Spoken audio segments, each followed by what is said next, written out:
T'as vu ça, Mathis? Ils ont l'air ridicules. Peut-être, mais ils doivent bien s'amuser avec leur casque de réalité virtuelle. S'amuser? Tu veux plutôt dire avoir la nausée. Ouais bah, tu sais quoi, t'as qu'à rester ici. Moi je m'en vais tester ça de suite.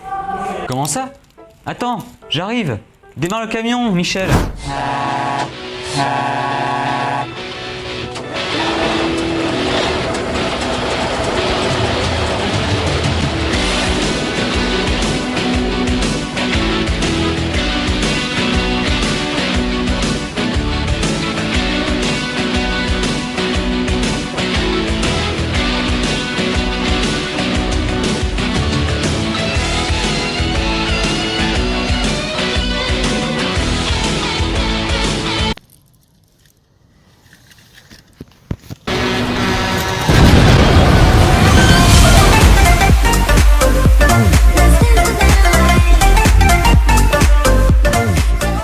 Nous voici donc à VR Family, bonjour. Bonjour et bienvenue, effectivement, vous êtes donc à Avia Family, centre de réalité virtuelle. Grâce à des casques, des contrôleurs, vous pourrez tout simplement vous immerger dans pas mal de mondes différents et en restant à la Réunion.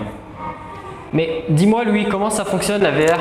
Alors, avant de parler de réalité virtuelle, il faut comprendre ce qu'est la perspective. Pour créer une vision en 3D, vos deux yeux doivent voir une image légèrement différente, afin de créer la perspective. C'est ce qu'on appelle la stéréoscopie. Ah oui c'est vrai, c'est comme ça que ça marche les films 3D au cinéma. Exactement. La perspective et la vision 3D sont totalement liées à la différence des deux images que vos yeux voient et que votre cerveau interprète comme une distance. Plus un objet est proche, plus vos yeux vont le voir différemment. Au contraire, plus il est loin, plus il va être au même endroit sur votre champ de vision. Mais ça veut dire que la 3D c'est juste du mouvement? Tout à fait. Le mouvement va permettre au cerveau de comprendre la différence d'image entre les deux yeux. C'est-à-dire que si une image en 2D bouge un petit peu, votre cerveau la verra en 3D. Un exemple? Oui mais dans tout ça, on sait toujours pas comment ça marche. Eh bien, lorsqu'on a compris ce qu'est la stéréoscopie, donc la différence entre deux images qui permet d'en créer une seule en relief, on peut donc comprendre comment et pourquoi le casque de réalité virtuelle peut nous donner cette sensation.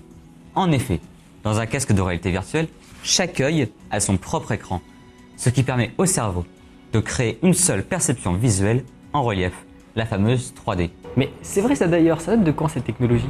Tout commence en 1956 quand un certain Morton Heilick décide de créer un cinéma immersif et individuel nommé Sensorama, permettant à l'utilisateur de visionner plusieurs courts-métrages en exploitant les différents sens à l'aide de ventilateurs, sièges vibrants, des odeurs et bien plus encore. Pourtant, ce n'est qu'en 1968 que le premier casque de réalité virtuelle voit le jour. Nommé l'épée de Damoclès à cause de son poids, il embarque un écran stéréoscopique permettant d'afficher des formes simples, changeant la perspective en fonction des mouvements de tête de l'utilisateur. Il faudra attendre 1984 pour voir le premier casque VR tel que nous le connaissons, grâce à Jaron Lanier, considéré pionnier de la réalité virtuelle et visionnaire informatique, car c'est lui qui arrivera à populariser le genre à l'aide des VR goggles. 5 ans plus tard, il s'associe avec différentes firmes afin d'équiper son casque de divers outils techniques, comme le Data Glove et le iPhone. C'est ici que le premier casque VR complet est créé. En 1995, la mode est à la réalité virtuelle. Toutes les entreprises se ruent sur cette technologie, mais celle-ci est beaucoup trop avancée pour l'époque et le grand public n'est pas prêt à la recevoir. Malgré un bon départ, la réalité virtuelle tombe dans l'oubli. C'est alors qu'est annoncé en 2012 l'Oculus Rift, le casque de réalité virtuelle qui va changer la donne. Le projet est aimé, le projet est soutenu à tel point que les grandes entreprises se l'arrachent. 2016 marquera le début des ventes de l'Oculus Rift ainsi que du HTC Vive, les deux casques de réalité virtuelle les plus vendus et utilisés à ce jour, mais aussi le renouveau de la réalité virtuelle. Ce principe de stéréoscopie est donc loin d'être nouveau et a déjà été exploité de nombreuses fois. Mais là où la VR se différencie des expériences passées, c'est dans son immersion. Car il ne faut pas oublier que la VR, c'est avant tout un rassemblement de technologies.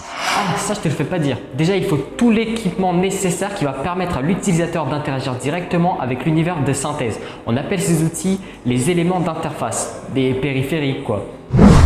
Si vous connaissez tous la souris, ici on oublie, préférez les interfaces dites motrices comme les manettes munis de capteurs. Ensuite il y a les interfaces dites sensorielles comme le casque VR directement muni d'un casque audio. Pour encore plus d'immersion, ajoutez à cela les espaces nécessaires au déplacement directement traqués depuis un ordinateur à l'aide de capteurs. Il ne faut pas oublier le plus important, l'univers en question. D'ailleurs, c'est quoi les expériences possibles en VR? Les expériences possibles en VR sont nombreuses. Ainsi pouvez-vous soit regarder une image fixe, comme sur Google Maps, soit un film tourné en 360 degrés, ou sinon vous pouvez interagir avec cet univers, et donc la plupart du temps c'est un jeu vidéo. D'ailleurs, c'est pas toi qui connais un spécialiste dans le domaine? Un spécialiste? Tu veux dire ce spécialiste? La VR permet en effet d'évoluer dans des environnements complexes et variés modélisés à l'aide de logiciels tels que Unreal Engine ou autres logiciels de modélisation 3D. Aujourd'hui, on n'arrive souvent plus à différencier le faux du réel, tellement ces logiciels sont performants. L'utilisation d'un drone peut aussi vous aider à reprendre des éléments réels et à les mettre en 3D sur Google Maps par exemple. Ces derniers permettent une véritable immersion et c'est possible de créer tout cela directement chez vous. Ça veut dire que je peux faire ça aisément? C'est là l'un des principaux atouts de la VR. Tout le monde peut à sa guise définir ou redéfinir un univers virtuel et le modéliser, le reprendre pour pouvoir ensuite évoluer avec. Et dans tout ça, tout cet équipement, ça coûte combien environ? Bah écoute, pour un casque, par personne, il faut compter facilement 3 à 4 000 euros, sachant que chez nous, on est entre 8 et 10 casques. D'accord. Ça coûte très cher ça quand même, Louis, tu trouves pas? Mais j'ai pas assez d'argent, moi. Hé, mais arrête de jouer. Bon, j'arrive, faut travailler, hein. Et oui, même si c'est le milieu où il a le plus eu de succès, la réalité virtuelle ne sert pas qu'aux jeux vidéo. Cette technologie peut aussi servir dans la formation professionnelle ou dans le monde professionnel tout court, afin d'acquérir certaines compétences qui, normalement, nécessiteraient des moyens plus importants. Par exemple, l'utilisation de la réalité virtuelle dans la médecine peut être bénéfique, autant dans l'information que sur le terrain. Autre exemple, les drones militaires sont de plus en plus contrôlés à l'aide de casques de réalité virtuelle.